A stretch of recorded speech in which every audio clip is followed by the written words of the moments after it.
Hello students. So before starting the new chapter, let us talk about something which you have studied in class 10th, that is coordinate geometry. So what basically coordinate geometry is? Every point will have a address or a coordinate. As you all must be knowing, this is x-axis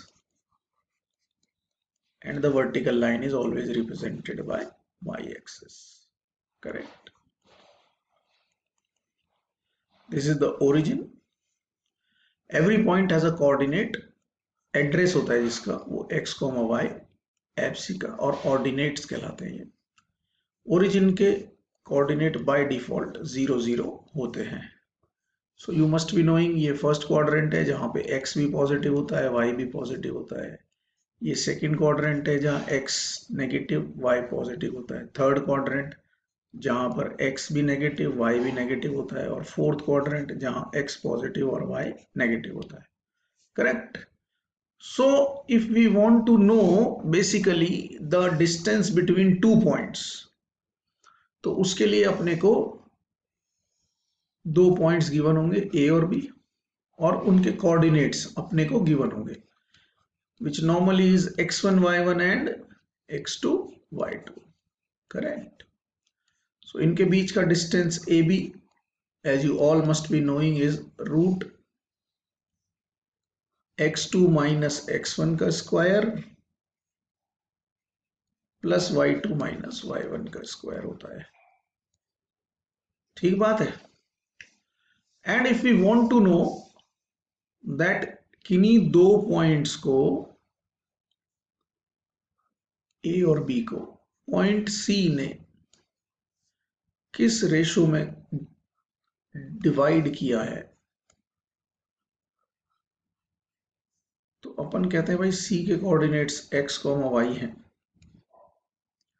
और ये m1 m2 ratio में internally divide करता है। इसका मतलब C lies between A and B.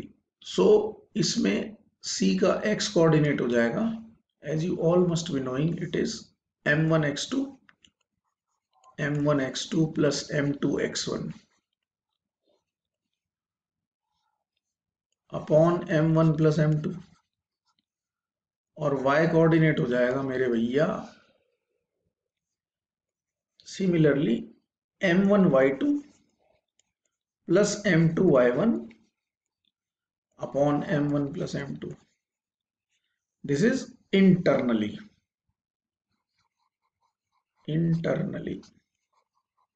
What if अगर externally हो तो वो भी देख लेते हैं।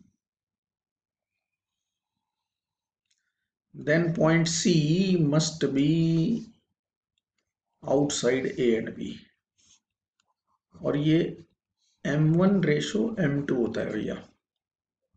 सेम थिंग A के कोऑर्डिनेट्स x1 y1, B के कोऑर्डिनेट्स x2 y2, C के कोऑर्डिनेट्स xy हो। So this is externally. ठीक है, x कोऑर्डिनेट होगा, बस बीच में माइनस आ जाएगा m1 x2 minus m2 x1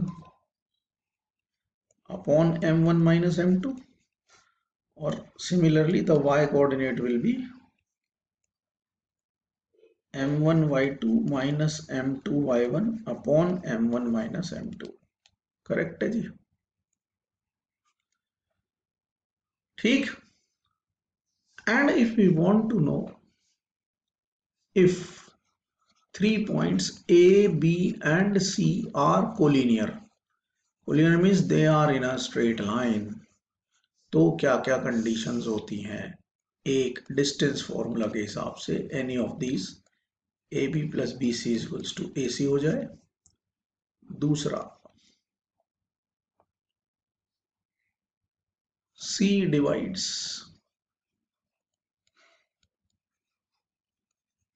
A B in a given ratio, वो अपन 10th में सॉल्व कर चुके हैं। एक और चीज है जो अपने को पता रहनी चाहिए और वो है area of the triangle ABC। should be 0. Correct. So how we will find the area of the triangle? उसके लिए let us have a triangle.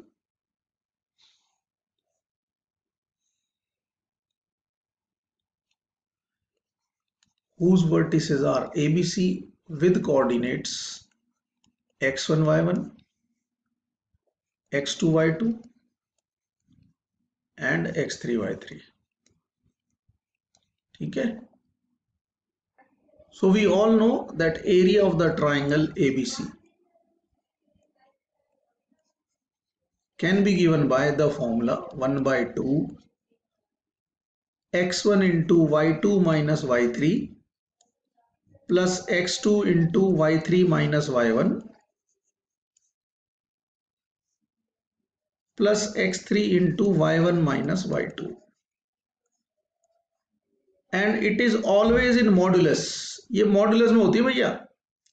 That means negative नहीं हो सकती क्योंकि area can never be negative. So if this area of the triangle is 0, ये अगर 0 आ जाए तो डेफिनेटली ए बी और सी तीनों एक ही लाइन में होंगे. That means they are collinear. ठीक बात है. एक और चीज होगी जो हम 11th स्टैंडर्ड में आकर पढ़ेंगे. इसके लिए मैंने पॉइंट डी खाली छोड़ दिया है. पॉइंट डी अभी खाली है. This will be told to you later on. यह आपको बाद में बताया जाएगा. ठीक है. So these are all things which I think you all have studied in class 11. ठीक है. class 10, sorry, you might have studied them in class 10. ये सभी चीजें आपने क्लास 10 में पढ़ रखी हैं. सो मुझे सिर्फ इन्हीं के बारे में आपको बताना था. ठीक है. So this was a reminder to all of you. Only one more thing is left. वो था मिड पॉइंट. वो भी बता देते हैं आपको. Mid point. ठीक है. If C is midpoint of A and B,